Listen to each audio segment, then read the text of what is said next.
Well, good afternoon, everyone, and welcome to this week's episode of It's Easy Son, life lessons on your journey to your purpose. As we have with all the past weeks, this week we have another special guest with us, a young lady who has captured the imagination of many, a young lady who has done remarkable things in a short span of time. I won't get into much of the details around what her accomplishments are because I want for her to bring them out in the audience. But, ladies and gentlemen, with me today, this week, I should say, is none other than Miss Danielle Williams, former world champion at 110-meter hurdles, and a graduate of the prestigious Johnson C. Smith University. She's here with us today because she has a story to share and to inspire, as we always try to do on this show, young people and young professionals and folks that are wondering, how do elite athletes, how do just regular folks outside of the eyes of the media and everything else, how do they go through? How do they get to where they are? So she's with us today, and we're in for another treat as she will share with us her life story and her journey to where she is thus far in professional athletics. And ladies and gentlemen, with no further ado, I welcome to the podcast this week, Miss Danielle Williams. Miss Williams, good afternoon. How are you? Good afternoon, Mr. Hector. I'm doing all right. Thanks for having me. It's a pleasure to have you with us. And, you know, I've watched you over the years. I've had the opportunity to have a front row seat to watch you and your sister and others come through Johnson C. Smith and make it all the way through to becoming elite athletes and in your case, a world champion. So what we would want to do today, and as I've shared with all my guests, is that I do just a little bit of talking. And you do most of the talking, and as you're speaking, I will interject questions. But the goal of all of this podcast and why we have such stellar guests on the podcast is for you to share your story, is a way to inspire, show us, share your beginnings and how you kind of made it up the ladder, so to speak, so that young people and young professionals can hear and also see that in order to get to where you need to go, it might not be a straight path, but there are things that you will have to encounter and overcome. So with that, I'm going to stop talking and just ask you the first opening question. What was growing up like? And tell us a little bit about your background and your early years and what set you on this path to where you are today. I ask myself that quite a lot because I really don't know how I ended up on this path. But growing up, it was pretty typical. I consider myself to be in middle class. I had quite a large family. I mean, I'm one of 5 siblings. I have 4 sisters and a brother. I'm close to the second to last one. And so growing up, I was probably always following my older siblings. Whatever they did, they got into, I got into as well. And so my journey started in prep school. I went to prep school. All my siblings went to prep school. So my parents, though we weren't rich, they made sure that they tried to give us the best education that we could possibly get. And so for them, they felt like prep school was the best education. And so we all went to prep school. And in prep school, I think that's where I got introduced to track and field, mainly because my siblings did it. And it wasn't necessarily that we were the fastest. It was just really something to do after school, extracurricular activities. And being from Jamaica, our track and field is one of, if not the most popular activity sport there. And so we all got involved in track and field. And I kind of just took a liking to it, stuck with it. It was actually a way to get out of the house on the weekends. Track meets were on Saturdays, and so it was a way for us to leave the house and just go out and get something done instead of being in the house all the time. And so I was not necessarily great at it, but I liked it because you could interact with others and have fun doing it. Just the thrill of just going out there and running as fast as you can. To this day is still what drives me in the sport. And yeah, that was pretty much my upbringing in the sport of track and field and growing up. So what was family like with you have 5 siblings, and what was the home like in terms of of mom, dad, and discipline, and did that filter over into your love for the sport and your dedication to the sport? What was the family like? I think it was pretty dynamic, I guess I would say. My mom would probably be the disciplinarian, and my father was the more chill, laid back one. He he would say that he's where we got our athletic side from because he did track and field as well, and he played cricket. So I've never seen my mother running, so I don't know if she can run. But my father says that he's the one that we got our athletic side from, and every one of us played sport, did sport at some point in time. I think everybody did track and field. My brother branched off into basketball, and he did that all the way up to college. But outside of us, myself and my older sister, we were the only ones who kind of really took it serious. Hmm. Um, so sport for us was just really something to pass the time. So you when you were in prep school, did you participate in prep champs at the stadium in prep school? I have vague memories of participating in prep champs, but I can't remember exactly. But I know I was at the stadium, but I don't know if I ran or I just went as a also went. I'm Right. not sure. You were on the team, but maybe not on the track. Yeah, Okay, right. okay, all right. So after prep school, where did you go to prep school? Kingsgate Prep School. Oh, It's Kingsgate. Okay. um yeah in Jamaica in Hope Road, off Hope Road. Off Hope Road. Yeah, That's correct. So after near prep, Bob Willis. right? hmm After prep school, what happens after prep school? After prep school, I went to Queens School for Girls, all girls high school, and there it's just more of the same. I mean, I was a walk on. I wasn't even one of the highly recruited athletes, obviously out of prep school, but I went on a track team, and again, it was just I had to do sports, and so and track and field was what I knew. So I went joined the track team, and again, I wasn't very good, but I was a hard worker. And the coach, I guess he saw something in me from the very beginning because he was always like, you do what you're told, and you work very hard, so you will be successful. So I kept going back. So my very first year, I didn't make the team per se to run. I was on a team. I went to boys and girls championships, but I didn't participate. I was one of the younger ones in prep school because in high school because the average age entering high school is usually around 11 and 12, and I was 10 years old entering high school. So I was one of the younger ones. I didn't make the team to compete the first year, but I went, and the experience was I loved it, and I just kept going back. So and that's well, I guess the bug bit you at that point. The athletics bug was kind of did it bit you and hold on, or did you? I would say it did. It was fun. You were leaving your house every Saturday, going to track meet, meeting new people, and I guess that was what I always look forward to.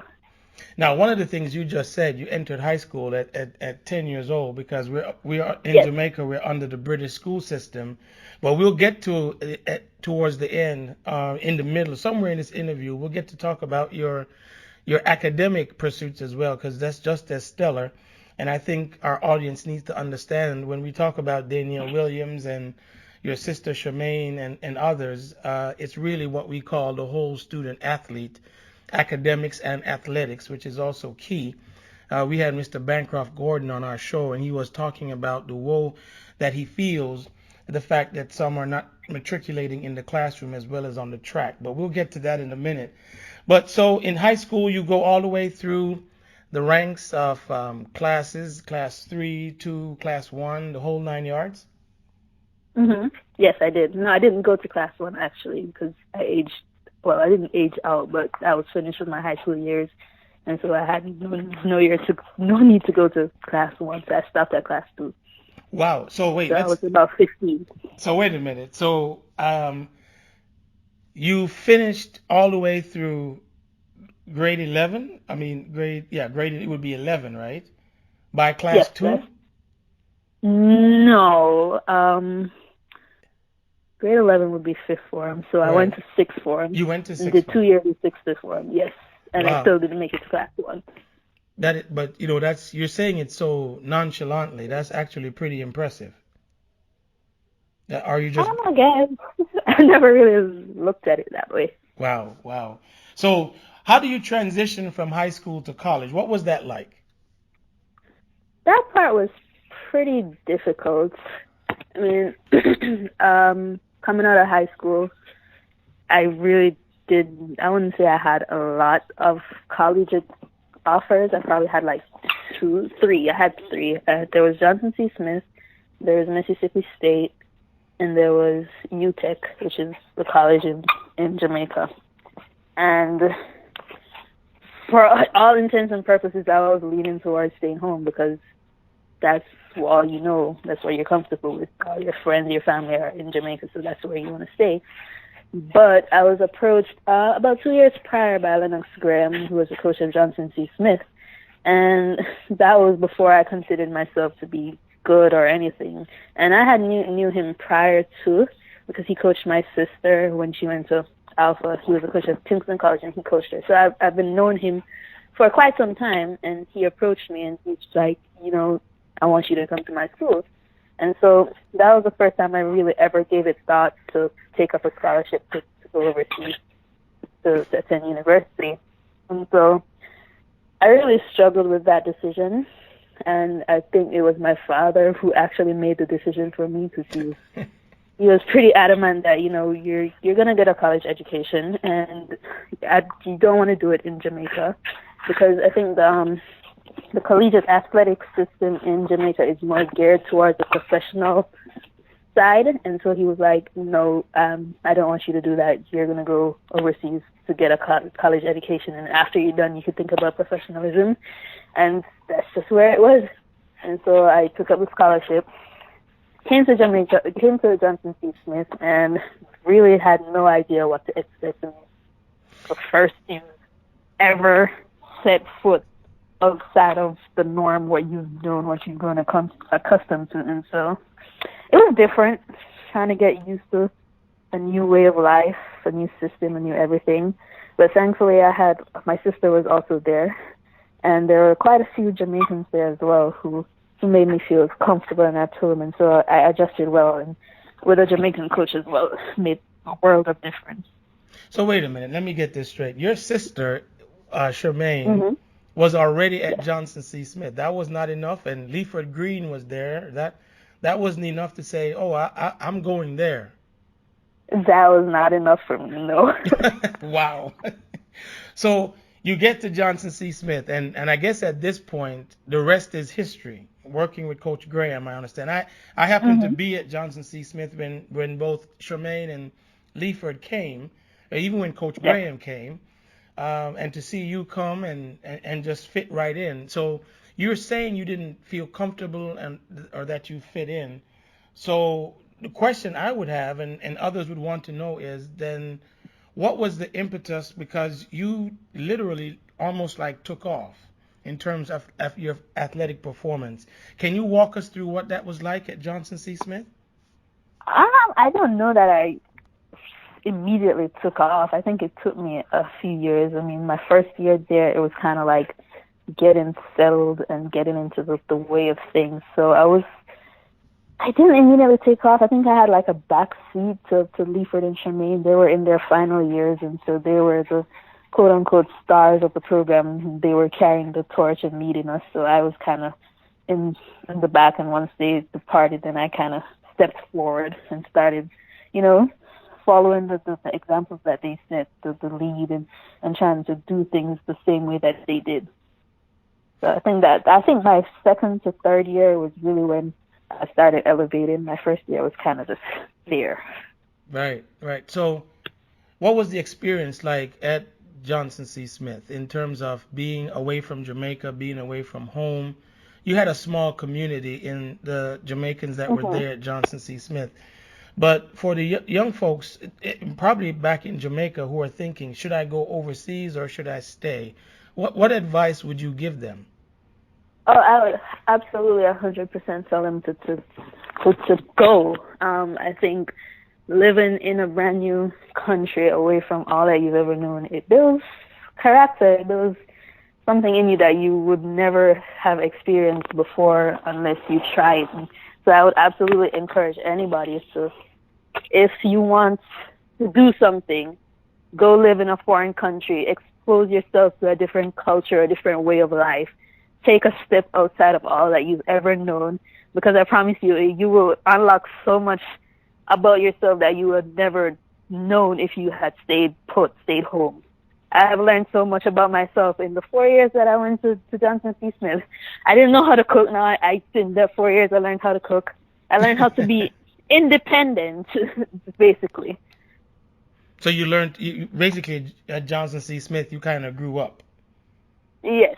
But if based on what you know and the pull of students to focus solely on athletics and not have the mix between athletics and academics, how do we as adults, especially myself in higher education in general, how do we get young talented athletes to see both sides? If you could give us some advice as adults on the that are further along, some advice that also folks that are following you can understand in what I guess is plain English, what would that advice be?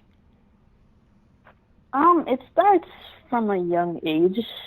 I mean, my parents were pretty adamant on getting an education, so they drilled that in me from as early as I ever known that, education, education, education.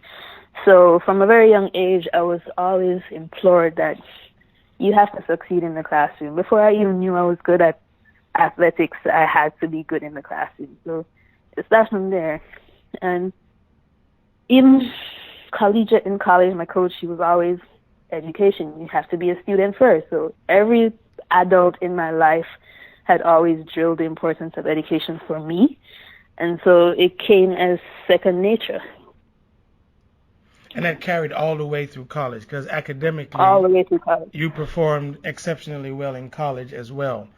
And both you and your sister, so guess your family, that was just an expectation from your family that, to be a student athlete is student first, I would imagine. Right. I mean, and I don't think, none of my parents, my siblings, we didn't have the goals of, okay, we're going to do track and we're going to do sports and we're going to do it past the realm of, an extracurricular activities. We didn't have the mindset that, this is the vehicle that's going to take us to new realms and new experiences. So for us, it was always just education. So sports just happened to be something that we turned out to be good at. That is awesome. So you go through your college experience at Johnson C. Smith. You had a wonderful experience. I know it's a great school. I worked there, so I know the experience that you had. And it was great spending time with you guys. I will tell you, sometimes I used to walk down to the track and I see the programs that Coach Graham puts out, and I used to feel really pained for all of you watching you guys go through those programs. But look at where it has taken you to. So I think the next question that I would have then is, Johnson C. Smith, you had this wonderful experience. You worked with Lennox Graham, who was an Olympic coach and national coach in Jamaica. What was the athletic aspect of that in terms of your relationship with Coach and your maturation in the sport?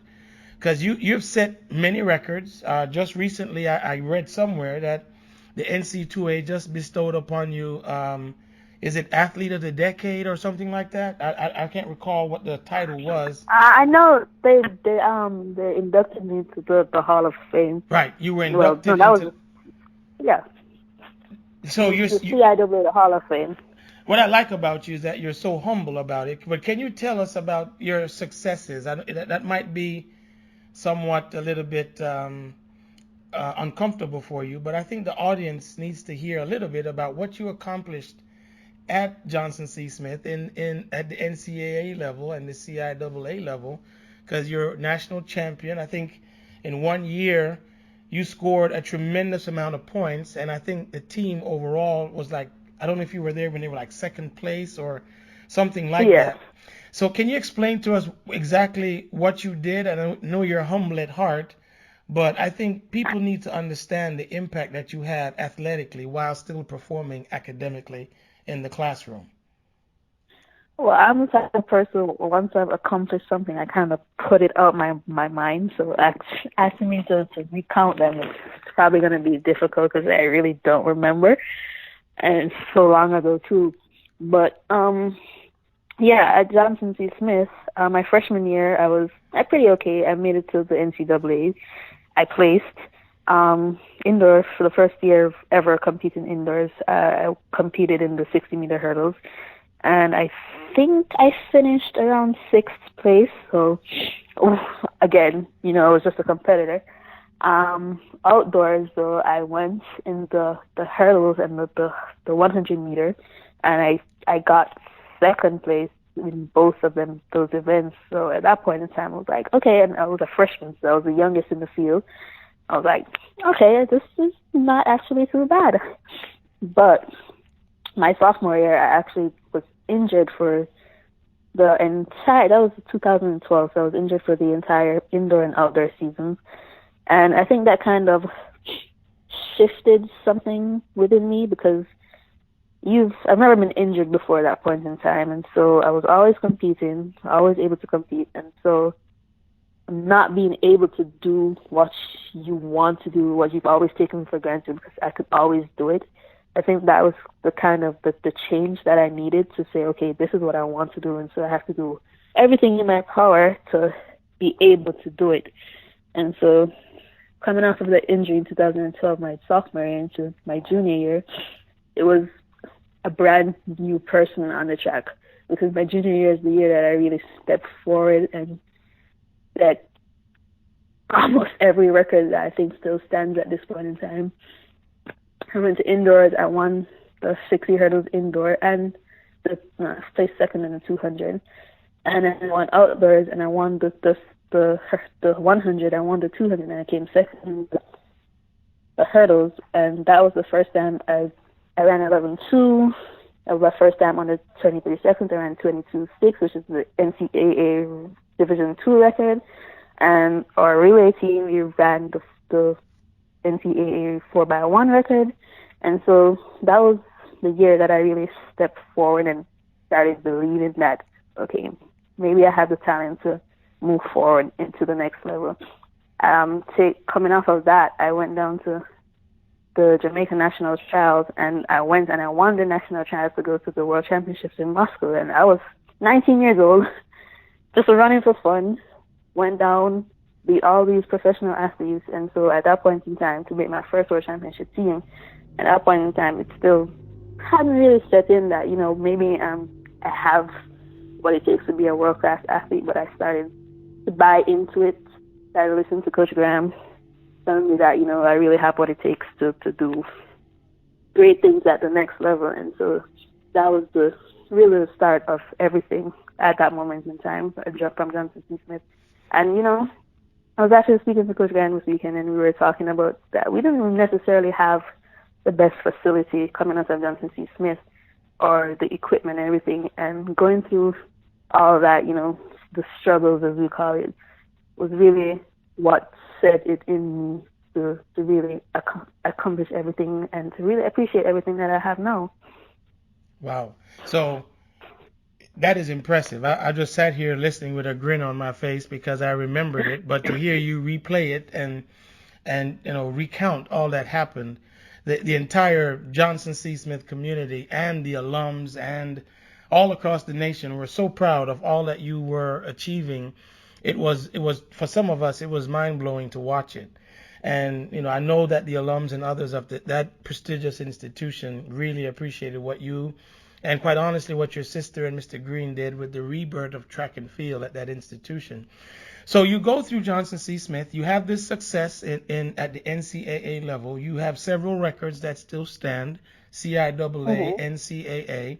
So you make the leap to be a professional athlete. What was that like in making that transition? It was different making the transition. In college, you have a team. Track and field is an individual event, but you still have a team that you go and you practice with and you travel with.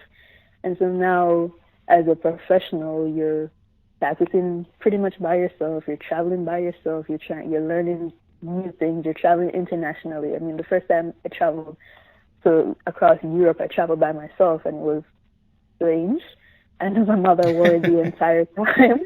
By the time I got Wi-Fi, I had like 100 text messages from her. So it was weird, but at the same time, like I said, college, it forced me to grow up, and so I was able to manage myself well enough. I consider myself to be a very smart, intelligent person, and so I did not have much difficulty traveling the world by myself, but it was different because coming out of a system where, you know, you're going everywhere with a team, with your coach. And so I remember the first time I was going to a track meet, and I was like, but coach, you're not coming? He was like, no. I'm like, but you're the coach. And he was like, well, you're going to have to figure it out on your own. I'm like, well, so I had to literally figure out everything on my own as I go. And so I use all those along the way to really help me in the sport and in life, figuring things out on my own as I go. And track and field has definitely helped in that aspect. So now you know, not everybody in the world, you have achieved something that not many people have achieved, is that you were world champion. So from the time you became world champion and you joining the professional ranks, the time between those two bookends, what was that like in terms of not only the traveling on your own and the growing up, but what was that journey like to say, okay, here is my goal? Did you have a path that you follow or a goal that you set to say, look, I'm going to be world champion, I'm going to be an Olympian, Olympic champion? Did you lay it out like that, or did it kind of meander? I definitely did not. It kind of just happened. I tell everybody, my goal was not to be a professional athlete. I had that not in the plans at all. I knew I wanted to work in sports. I love sports, so I knew I wanted to work in sports. But being a professional athlete, that was just something I happened upon. I just happened to be good enough to get a contract, happened to be a professional athlete. So, no, it was not in the plans. I didn't scribble down world champion my first year. And it came as a surprise to me my first year. The very first year I was a professional athlete, I became a world champ. And I tell people it probably happened a bit too fast. But, my very, very first year, 2015, as a professional athlete, I became a world champion. I did not plan it. It came as a surprise to me. I was bright-eyed and bushy-tailed, just enjoying competing against the people I see on my TV all the time. I was confident, but at the same time, it's like, I have nothing to lose. I mean, the faster the person I compete against, the faster I'm going to run. And my thing was, I just wanted to run fast. The faster I could go, the better for me. And so, going into the World Championship, I was not the favorite. I didn't consider myself to be a favorite. I didn't even know that I could win. I didn't have it in my plans. My only goal was to make it to the finals. That was the only thing I had in my mind. And when I got to the final, I remember saying, all right, this is it. This one last good run, and whatever happens, happens. I tell everybody, if I had finished last in that race with the same time that I ran to win, I would have been content, because my goal was to make it to the finals and to run a personal best. And I did that. But then I went to the finals and I won. I was like, how did you all let me win? Like, I was not supposed to win. You had the defending champion in the race. You had the world leader in the race. Everybody that was there that was supposed to win didn't win. I was the person that was not supposed to win, not even supposed to medal, and I won. And so it was kind of shocked. To this day, I still don't know how it happened. But when it's your time, and there's nothing that anybody could do. Coach always says the race belongs to the person who is the best on the day, and that day that was me. And so I walked away from that World Championship. I was shocked, surprised, but happy that I came out with a gold medal, my personal best. Wow. So you said something very interesting before you shared that story. You said it came too fast. What did you mean by that? Because I think that when you weren't prepared for something to happen, because I wasn't prepared to win, and so I didn't know how I won. I was still young to the sport, to the hurt. I didn't understand everything that I know now. I didn't know then, and so when you win, it's kind of like, okay, you won, so you're supposed to keep winning. Or that was the mindset that I had the following seasons. But then I didn't know how I won. So I kept trying to replicate something that I didn't know how I did. And so it kind of started messing with everything, your mindset. Oh, but you won here, so you can win. You beat them all before, so you can beat them. But you're not beating them. Why? And so when I say it happened too fast, I mean, I wasn't prepared for it, and I didn't know how to handle it moving forward. Oh, wow. Wow. See, that was something that most of us that watch you on TV run, we would have never thought that, because you're just fast and you're good at what you do, going over those hurdles. You're just like gliding over the hurdles. Just like, wow, she is in the zone. She belongs. But you, as the athlete experiencing it now, you're trying to figure out how you did it. So how is that, since you were a world champion, how has your life changed? I don't think it has changed. I really don't think it's changed. I mean, I have the same friends I did when I was 10. I mean, probably now I have a little bit more money, can live comfortably, travel here or there if I want to. But for the most part, yeah, it's pretty simple. I go to practice, I come home, I watch TV, I don't do anything more than that. And then my life is pretty boring. So you're still working with Coach Graham. How's it working with Coach Graham? He is known around the world now because of all the athletes. He won boys champs 6 times in a row, and he came to Johnson C. Smith. Dr. Yancey hired him to Johnson C. Smith, and he took that track program from where it was to where it ended up before he departed and going to Clemson. So he's a household name in Jamaica and around the world. What is it like working with him and being one of his athletes that he's guiding and leading at this time? It's pretty great.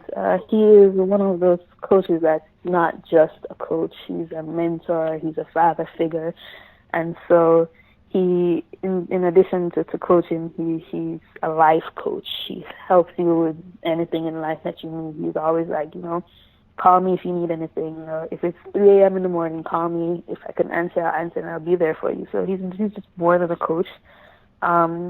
He always has a challenge for me, and that's why I like him. There's always something that he thinks that I can improve upon. I'm never going to be the perfect hurdler in his eyes. If I find something and we fix it, in the next season, there's something else that we're going to work on to be better. And so he is, I couldn't imagine anybody else coaching me. I just can't. If he can't coach me, I'd probably retire at this moment in time. Really? So, yes. Wow. That's just how I view him and the respect that I have for him. We do butt heads at times. I think he's probably the only person who could deal with me as an athlete anyways. So, but yeah, as far as coaching goes, I don't think there's anybody in the world that's a better coach than Coach Graham. Wow. So, given all that you have said, you're a world champion, and you just shared with us some of your thoughts around being the world champion so early. Yeah. What would be the highest high, using bad English here, highest high that you had in the sport, and what was the lowest low, just to continue with the bad English, lowest low you've had in the sport? Or what is your biggest achievement in your mind, and what is your biggest disappointment thus far? Well, I could immediately point to my biggest disappointment, and that was 2016 and not making the Jamaican Olympic team. And the reason why it was my biggest disappointment, because that was coming off the heels of winning world championships in 2015. And so you're like, okay, you won world championships in 2015. The next step is to the Olympic Games. And so, again, that was coming off of winning too early and trying to replicate things that I didn't know how I did. And so 2016 came along, and I was second-guessing everything, overthinking everything. I should be here right now, and I'm not here right now based on last season. And so going into the Olympic trials, I just wasn't running and having fun as how I should have. And I was way too into my head and thinking things through and so I went, and instead of focusing on executing my race and what I should do, I was focusing on my competitors. And so I got into the race, and leading the race around hurdle 5 or hurdle 6, I crashed into a barrier and I fell, and that was the end of the Olympic dream. And so that was definitely the lowest part of my career to date. And the highest part, I have 2, and both of them happened last year.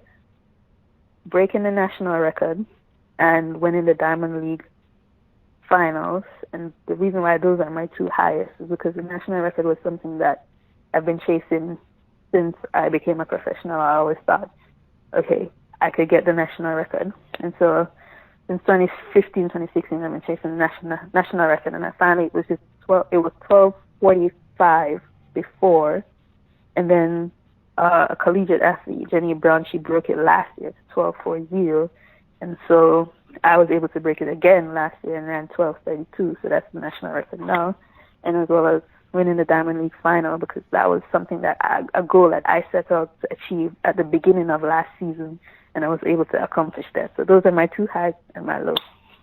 But what's funny, people, whenever the athletes that I know, because of me knowing Coach Graham and the athletes that he has coached, and those of you that I've met and known and watched because of Johnson C. Smith or whatever, I take things that happen to you guys very personally. So when you were burning up the track with the Diamond League and running those times and going through, it was coming off of a disappointing season anyhow. Were you trying to prove a point, or were you just saying, look, I want to show people that I am Danielle Williams and I belong? Was that your mentality, or was there something else? None of the above. It was just the fact that I had a job to do. My job is to run, and so I went out there and did my job. It just so happened that it came on the heels of all that drama and controversy that happened in Kingston, but I personally don't think the 2 are related.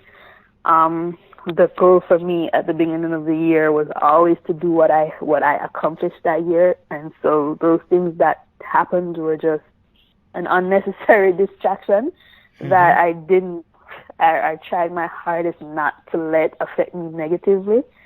I guess I could say I turned it into fuel, but I just wasn't focused on it at all. Whatever happened, I kind of just blocked it out and just tried to move on as best as I could. And that you did. So you had your opening race yesterday. Still sad that I missed it. But what is next for you on the track, and what are some of the goals and things that you've set for yourself that you are comfortable sharing? Oh, well, my goals are all targeted towards next season. I've pretty much written off this season based on everything that was happening. And so right now it's just a matter of keeping in shape, keeping fit, just been turning all my focus to next year, which should be the Olympic Games. And so my focus is to medal at the Olympic Games, 1. 2, to be a consistent 12-3 hurdler and to run another personal best. I always want to run a personal best every time I step on the track. To run another personal best, to win the Diamond League final yet again, to be number 1 in the world in the 100-meter hurdles. Those are my goals for next season. And those will always be my goal every single time. It's always to medal, always to set a personal best, always to be in the top 3 in the world in my events. Well, you can't beat that goal. That's very interesting because for someone who started out not thinking about being a professional athlete, now to hear the goals that you're setting, that's rather impressive. Those of us that have never had the opportunity to do these things will probably say, "Wow, that is a quite a leap." So I want to go Mhm. back to one thing, and you guys know me now. You know me as Mr. Hector, and the Yes. administrator and college administrator and so on and so forth. But you performed exceptionally well in the classroom as well. So Mhm. what is after the professional career is over? How do you now pivot and the degrees that you got? Um, Mhm. is that something that's still in the back of your mind to be utilized, or are you looking at something totally different once this professional career is over?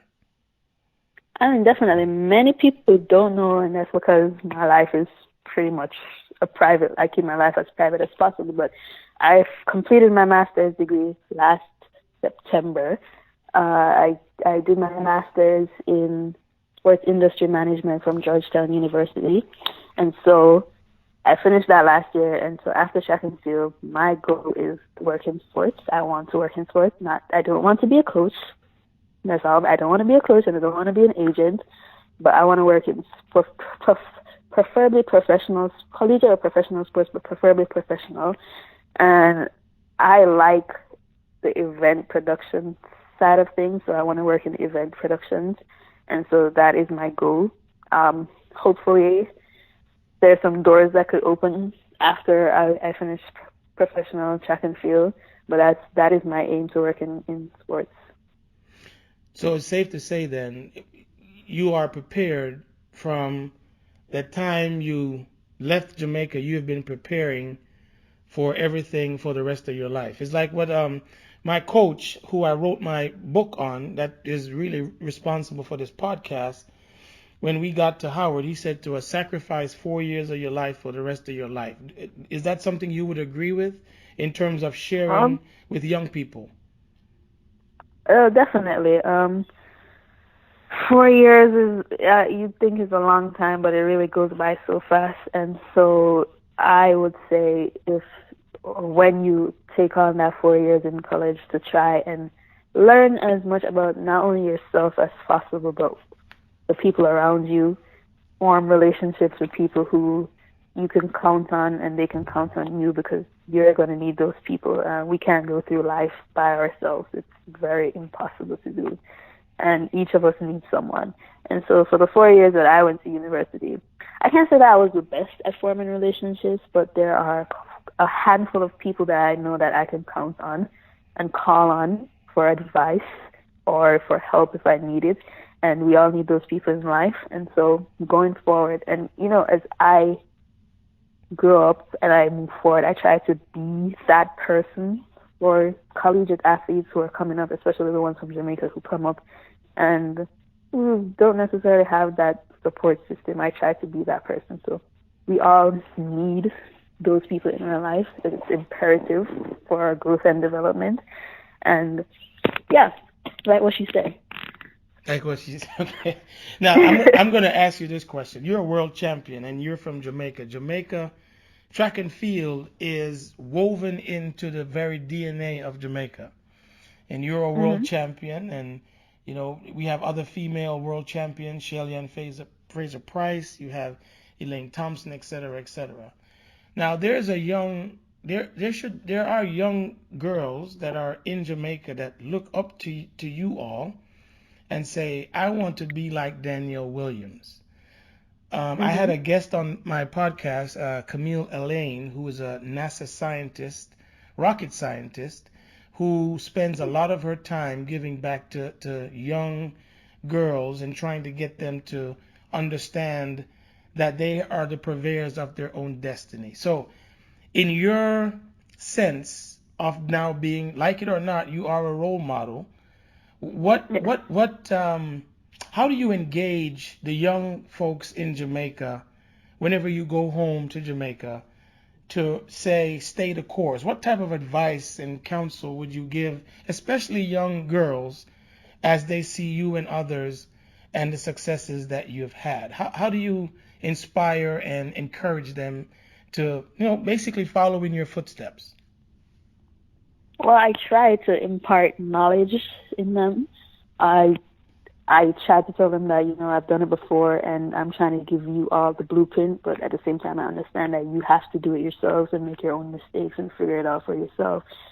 But I tell them that at the end of the day, nothing happens by accident. I mean, I might think that, you know, I didn't have it in my plans, but that doesn't mean that it wasn't always in the plans for me. I just didn't realize it then. And none of this would have been possible without two things: my determination and my discipline, because I'm very disciplined. And I think that whatever I had done, whether if it was not track and field, I would have still had success in it because I'm very determined and I'm very disciplined. I don't allow anything to let me deviate from the goals that I set out to accomplish for myself. And so I tell them the same thing: set your goals and be disciplined and work hard towards it, because that's the only way you'd see success. Whatever it is that you want to accomplish, you have to have the discipline to work for it. Because if you're not disciplined, then it's unlikely that you will have the success that you want to have. You know, something is funny you say that about discipline. I recently moved my home, so while going through some boxes, I found a videotape in 1996 when the NCAA rules changed to the clearinghouse and so on. I took Coach Moultrie, the coach that I wrote this book about, and that's really behind this podcast, as I said before. I thought I had lost the tape. We went down to Jamaica and we split the nation in half. We were at Shortwood Teachers College and Sam Sharp Teachers College trying to say, hey, look, this change is coming. I thought I had lost the tape. CVM came out and interviewed Coach Moultrie and myself, and they had given me a tape. I thought I lost the tape.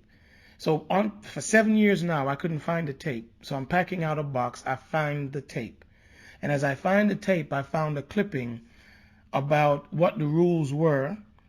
And as I fast forward and I think about some of the challenges that our young people are having still navigating the NCAA rules and so on and so forth, regardless if they want to stay home in Jamaica or come to the U.S.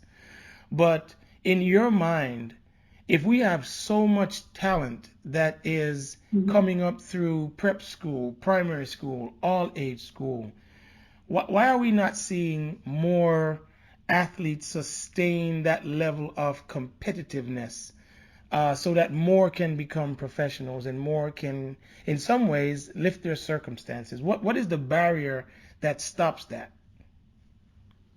The barrier that stops the matriculation to the next level, some of it, or probably most of it, will definitely have to be with discipline, I'd say. I mean, a lot of them, well, they've pretty much, if they've been succeeding from a young age, they're used to having things go their way. They're used to winning. They're used to being at the top of their game. And then they find that when they move to the next level, then it's not as easy as it was. And so they probably lose interest, or they lose the discipline, or they didn't have the discipline in the first place, but it just came so easy to them that they find that they have to work even hard now at the next level, and they just can't apply themselves to reach that success. And some of them, it just isn't for them. Sometimes sports comes pretty easy to you at a younger age, and then as you grow and you mature, you find that it's getting harder and harder. And so others, they feel that, it's time to gracefully bow out of the sport. So there's not one thing that I think that is causing the divide. It could be a range of things, but for the most part, I think some of them just lack discipline and lack motivation as they grow older. Well, for someone so young, you're awfully wise. Has anyone ever said that to you? Yes. I know I used to tease you guys about that because you guys had this steely resolve that you guys were getting through those programs. So Danielle, we have about 10 minutes left in this discussion. Is there And I ask this of some of my guests, and some will say, well, I'm not an inspirational person. I'm just someone who now has wisdom because of what I've experienced. But if I was to ask you, what are words of inspiration that you could share with us for people who want to do something that's bigger than themselves? Because you have accomplished that. I know you are rather humble and laid back, but you have done something that is rather massive. Um, Mm-hmm. what words of inspiration and encouragement would you share? And as you think about it and respond, it's really about the calls I get and the feedback I get about this podcast, believe it or not, runs two bookends. It's either from folks that are older or wiser that is saying thank you, or there's from young people who are also saying thank you, but it's for different reasons. So if there's any words of inspiration that you would share, what would that be? I'm putting you on the spot. um, I read a book the other day, and it was called, I think it was Think Like a Warrior or something like that. And I had like 5 takeaways from the book that I think that I could use. So my motto for my life is do unto others as you would want to do unto you. That's the motto that I go through in life. And so I always try to think of others before I do anything. I'm like, if this happened, if someone did this to me, how would I feel? And so I live by those words. But if I could leave any words of inspiration, I would say for anybody who's, trying to find success in life, I would say focus on only the things that you have control over, which are your efforts and your attitudes. Because once you realize that you can only control the effort that you bring towards tasks and your attitudes and how you respond to setbacks and successes, then you notice that everything else that you have no control over, it's a waste of time, it's a waste of energy, and it's not going to bring you closer to anything that you want to achieve. So any words of inspiration I could leave is just to focus on the things that you have control over, and that's your effort and your attitude. And that's one of the things that I took away from the book that I read recently. And that is actually wise words. I told you just now, you're a very wise person. But as we get ready to close, you just said something that struck me. Mm-hmm. You are coached by Lennox Graham, who is a deeply spiritual and faith-filled individual, and you just mentioned do unto others as have to, do unto others as to do unto me. Is your faith part of your grounding and your discipline? Is there a higher Yes. calling that you turn to? Yes, I do. I don't consider myself like a deeply religious or spiritual person, but I do answer to a higher being and believe that he governs everything.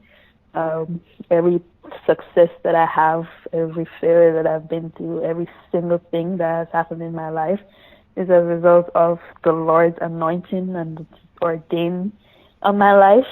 And so while, like I said earlier, while it was not necessarily what I thought I would be doing in life, it was always on the plans.